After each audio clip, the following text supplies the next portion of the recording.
Okay, so session 8 here. Okay, so a lot of these things I will go fast because we have covered it so many times, so that's why we're going fast, and some of this I'll probably pause more. So inna, hopefully, so I'll say in Arabic, you guys say it in English. Inna, indeed. So this is obviously very, very common now. You know, most people should know by this. Quick examples: Inna Allah ma'as sabirin. So many places inna comes. So inna means definitely, certain, indeed. Okay.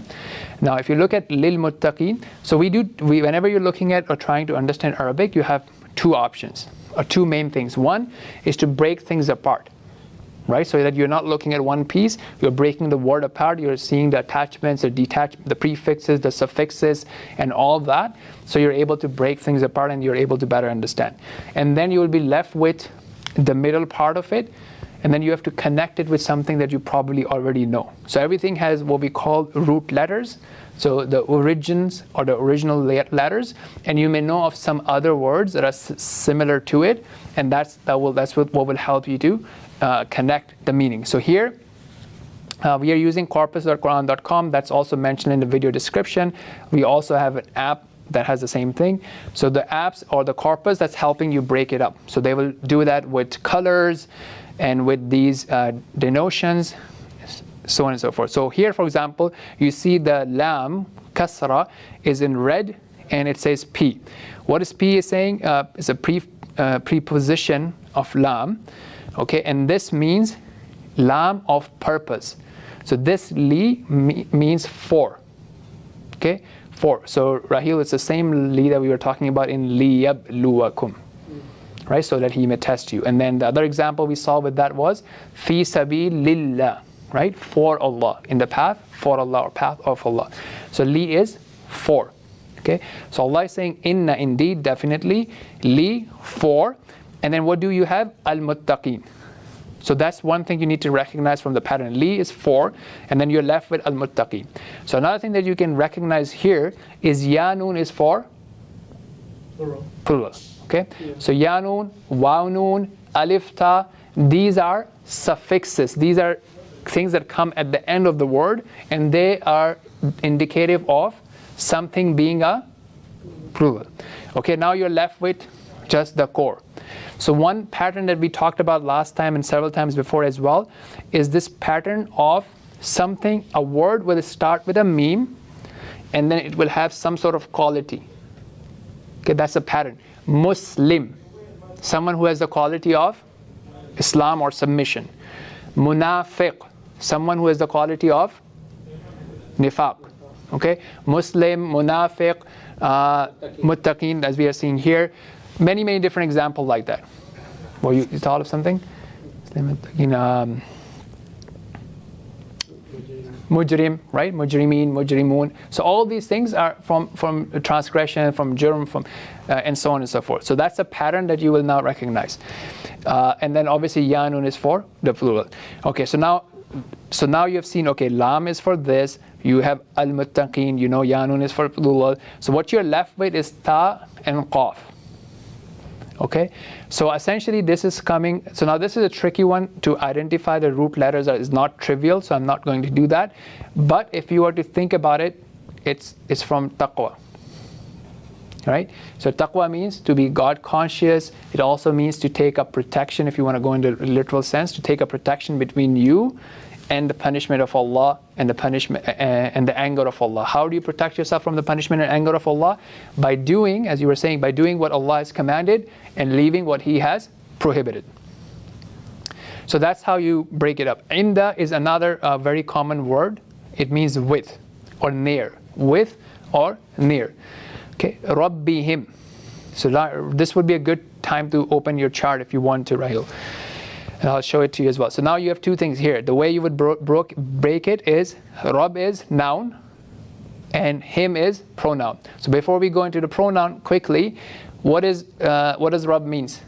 Lord. Okay, so we gave more details. Right? Everybody knows, if you go downstairs, everybody knows Lord, right? So if you're coming to class, you should know more. So we broke it down. So Rabb actually has 3 characteristics in it. What are those? So He is the creator. Right? Rabb includes being a khaliq, Okay, so I like to use the example of a phone. So Allah is the one who is the creator of everything, including the phone, including the human beings, because phone is also an indirect creation of Allah subhanahu wa ta'ala, right?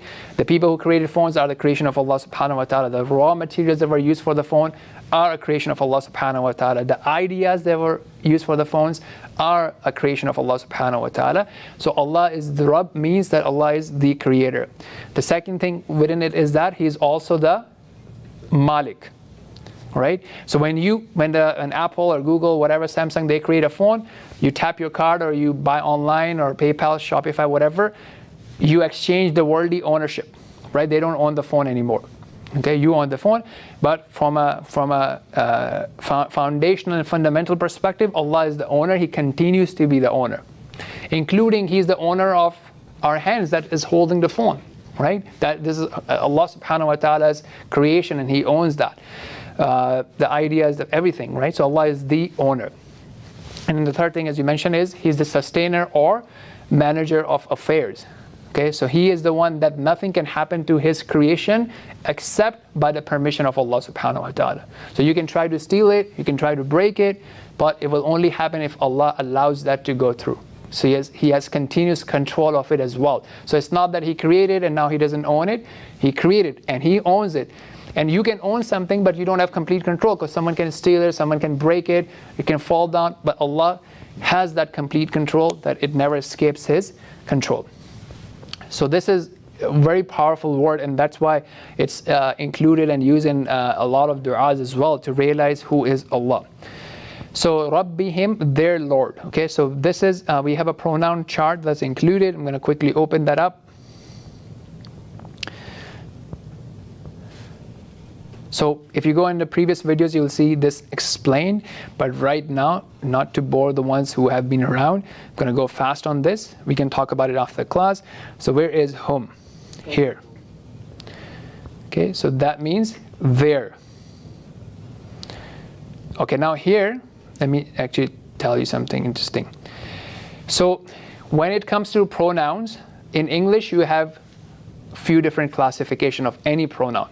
First, is it singular or plural, right? That's one classification. Is it first person, second person, third person? What is first person in English? Give me an example quickly. I or we. Okay. What is second person? You. What is third person? He, she, it, they. Okay. So it could be singular, plural. It could be masculine, feminine. And there's another thing in English. For most pronouns, you have 3 types. So take a look at he. What is he used for? Third person, singular, and masculine, and yes. So these are 3 things, right? Third person, singular, masculine. That's it. Okay, is this the only pronoun for third person, singular, masculine in English? No. Oh, masculine. Yeah. Then you, him. Him, good. And what else? His.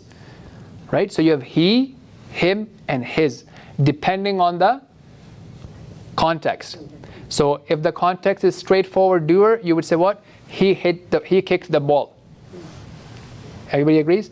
If you're saying I like him or I hit him, so you would use what? Him. Because now he's receiving the action, he's the object of the action. Okay, if you want to talk about his father, his book, his car, you would say what? His. Okay, so likewise in Arabic, you need to have those things. For most pronouns, you don't. So for example, in this hum, you don't. It's always hum. Whether it's coming for a doer, for a subject, for object, for relationship, it's always hum. Sometimes it can become him depending on the usage of the Arabs, but there's no other form of it. For the singular part, you would only have huwa or hu or he. Okay, so likewise, you have the full chart that's given. We'll keep seeing it and we can keep referring back to it. So what do we have now? Hum. Rabbu, hum. In the Rabbi, him. Their Lord.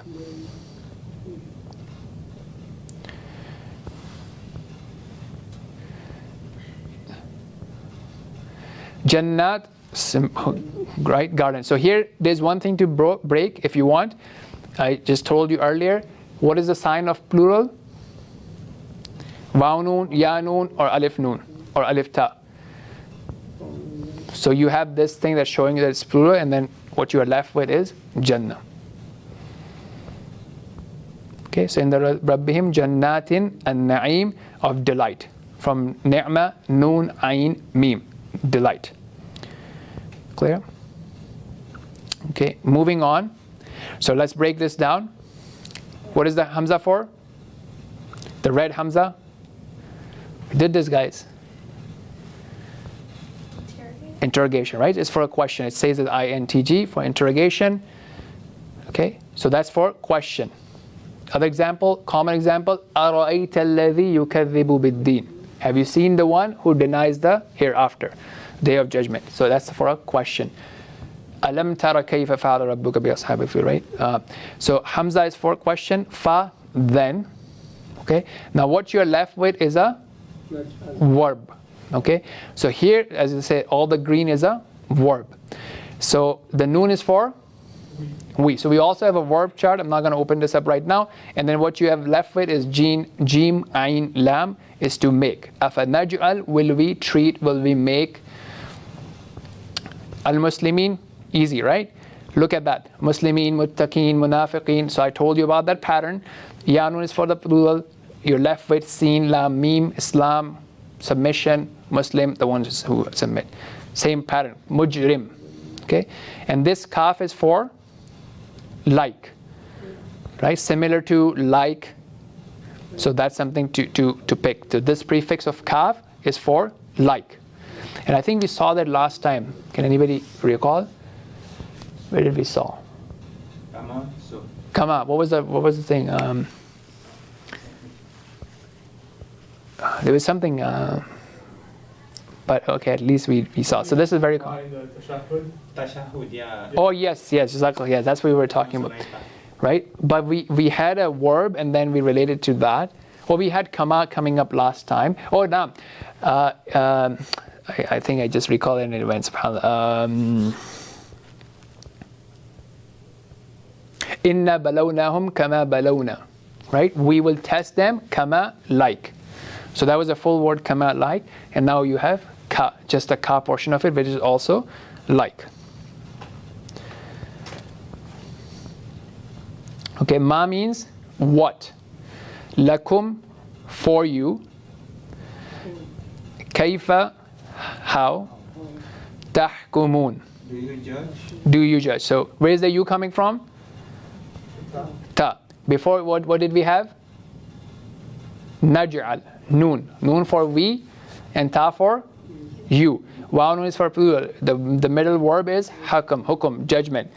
Malakum, what's the matter with you? How do you judge? Or lakum, for you. Kitab, the book. Fihi, in it. Look at this, he. Remember? From here. Here. Right? So in Arabic, you don't have it. It's only masculine or feminine. So this will, if you want to be very literal, in his. So kitab is a masculine noun, in his. Right? So fihi, in it or in his. Like if you want to be, sorry, it will be in him. Am I making sense? In him, yeah. So malakum, amlakum kitabun, do you have a book? In it.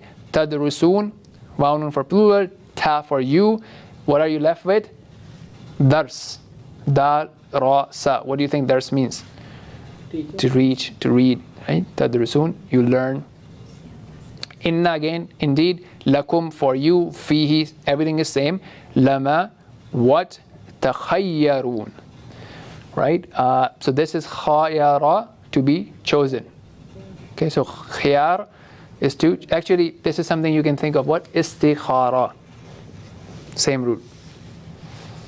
Right? To choose. Oh, Allah, choose for me. Right? So you're asking Allah's help with the choice. فَخَيَّرُونَ. So that's how you connect the new word with something that you know, and then you repeat it a few times, and then that's how you get it. Amlakum, ayman is oath. Okay, so ayman are oath. Alayna, upon us.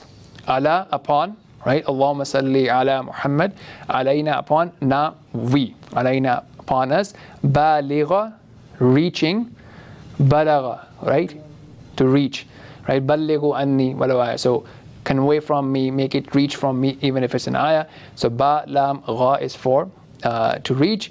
What is this? This is another pattern, the ta marbuta they call it. So this is a wrapped up ta. That's a sign of feminine. Okay, that's a sign of feminine. So you some nouns, if they are feminine nouns, you will add a ta marbuta. So there are some like for example, mu'min is male in general. Mu'mina, muslima, tun. You would have this for female. Ila, to, yawmi, the day, maliki yawmiddin, al-qiyamati, the day of judgment, the day of qiyamah, inna, indeed, lakum, for you, lama, tahkumun, same thing, we just did that. Salhum, okay, so hum is for them.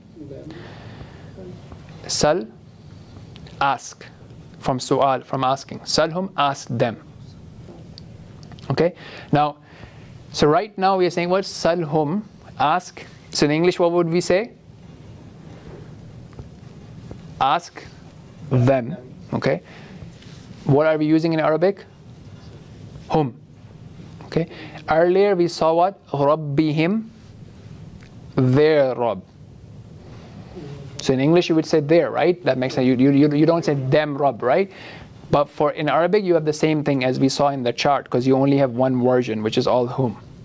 Okay. Whether it's they, their, them, it's always going to be hum or him. Okay. Salam asked them, ayyuhum, which of them? I think we.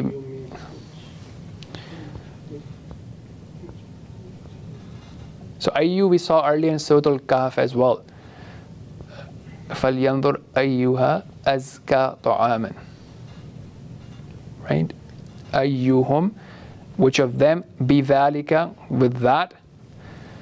Za'im, responsible. So that's a new word. So you can click on this. Let's see if it actually comes other places. I think it does. Taz'umun is one. Let's see. Concordance. Yes, only two places. So okay, so Yusuf, Za'im. See? So that's a good contest, right? When he said, when Yusuf alayhi salam said to the brothers that we have lost that measurement cup, and whoever finds it, whoever brings it, then we will give them an extra load of a camel. And I'm personally guaranteeing it. I'm going to be responsible for this promise. So here's Allah is asking, which of them is responsible of these false claims? Okay, amlahum, for them, shuraka, from sharik, mushrik, same word, shuraka, falyatu, all right? Fa, so this lam is let them, to bring, to bring, the waw is for plural. Be with shurakaihim, their associates, their partners, in is if, right? Same thing we see in insha'Allah, in if, sha'Allah, willed Allah, kanu, they are sadiqeen, truthful. So yanun is for, so you can remove that. You're left with sidq, sad, dal, kaf, which you can relate. Oh, this means sidq, truthfulness, siddiq, sadiq. Yawma, the day, yukshafu. Okay, I'm going to give you a new concept which we may have touched in the earlier. Okay, so for those of you, if you don't know this thing, don't worry about it. For those who have, we need to grow them as well. Otherwise, they'll be like, oh, I didn't learn anything new today. Okay, let's take a look at verb forms. So we'll take a look at present. Let's see if they have it here. So you see, usually, what do we have on the ya? Fatha, okay? What do we have here? A dhamma. I think it's in this one.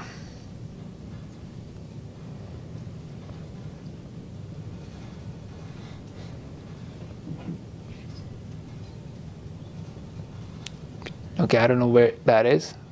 I think in some chart it should be. You should probably find it. Okay, there's something interesting happening here. If you look at here, it says third person. Okay, you guys agree it's third person? Why is it third person? Because of? Yeah. It's masculine because of ya. It's singular. Why is it singular? Yeah. No. Why is it singular? No, please tell me, somebody, why is it singular? How do we know it's singular? Because it doesn't have a prefix. Yeah. There's no ending, like no. Yes. There, Jazakallah khair. Because by default it's singular. If it's not, you need to have something for it to be plural. So what do you have? Either a waw or a waw noon or something, right? So you don't have anything, so it's singular. Okay? All right, good. Now the next thing, imperfect is used for past. So instead of saying past tense, they would say imperfect. Okay? So this is, imperfect is used for present or future. Imperfect is used for present or future. So we know that it is something about future or present. Okay, that's from the pattern, right? For the past tense, it doesn't have the ya beginning. Past tense does not have the ya beginning. For those of you who know the chart, you will know this thing. As you can see here quickly, see, there's no prefix for past tense. It's right into the verb. Fa is the part of the word, right here. Daraba, fataha, nasara, sami'a is right into it. There's no prefix in the past tense. The prefix are only in the present or future, which is called mudare or imperfect or present or future, whatever you want to call it. So we understood all these things. Where is it? Here. So it is third person, it is masculine, it is singular, it is present and future. Now this is probably a new thing, passive. That's why it's a dhamma, because it's passive. What is a passive verb? What is a passive verb in English? So in English it's different. Like somebody did it instead of he did it or she did it instead of somebody specific, like a person instead of the person. Right. So in English, if you are not mentioning the doer, right, you would use passive. Also, if you are mentioning the doer, you can. Yes, so that's in Arabic, right? So in English, you can use, even if you don't want to talk about the subject or the doer, you can use passive. If you want to emphasize on the action and the person that the action was done, you will also use I was hit. Right? You can just say I was hit. That's a complete sentence, right? You can say I was hit by a car, or I was hit by this guy, or whatever, right? You could say it, or you could just leave it at that, but you're just focusing on what action happened and who the action happened on. In Arabic, it would be used, you wouldn't say it's not known, the subject can be known, but it's not mentioned. Okay? So here, yukshafu, it will be uncovered. So it's not coming as that Allah will do this, it's just coming, it's just focusing on the action. Yukshafu, it will be uncovered. An, from, saq, the shin, again same thing. Yud'auna is also passive. And they will be called, from dua, they will be called. So it's not saying that Allah will call them or the malaika will call them. It's not saying that. Yud'auna, and they will be called ila, to as-sujud. You know this. Fala, so then, so not. Yastati'un. Now it's basically masculine plural imperfect verb. So this is not passive anymore. Straightforward. Yastati'un. They will not be able to. They won't have the istita'at. They won't have the ability. Clear? Khashi'a, humbled. What is the tam marbuda for? Feminine. What is the feminine thing here? Absar, the sight. That's a feminine noun. So the sight would be humbled. Whose sight? Whom. So remember, their sight. In the Rabbi, so before we saw Rabbihim, now here you're saying Absaruhum. Same thing that we saw earlier. Tarhaquhum, same thing. The same hum is again being repeated. Tarhaq, from Raha Qaf, it will cover. Tarhaquhum, what will cover them? Dhilla, the humiliation. Waqad, and indeed, kanu, they were, yud'auna, again same word, they used to be called ila as-sujudi, right? So adhan happening, their parents telling them, friends telling them, whatever, they were being called to it. Wahum, while they were salim, of sound. They had the ability, but they didn't used to do it. Okay, so that's basically where we stop for today. Verse number 44 is what we will pick up inshallah next time. Any questions? Questions, Arabic, grammar, this, that. Okay, so we can just talk now as well, answer your questions, what have you, but we can wrap up the class. سبحانك اللهم وبحمدك نشهد أن لا إله إلا أنت نستغفرك ونتوب إليك. جزاكم الله خيرا والسلام عليكم ورحمة الله وبركاته.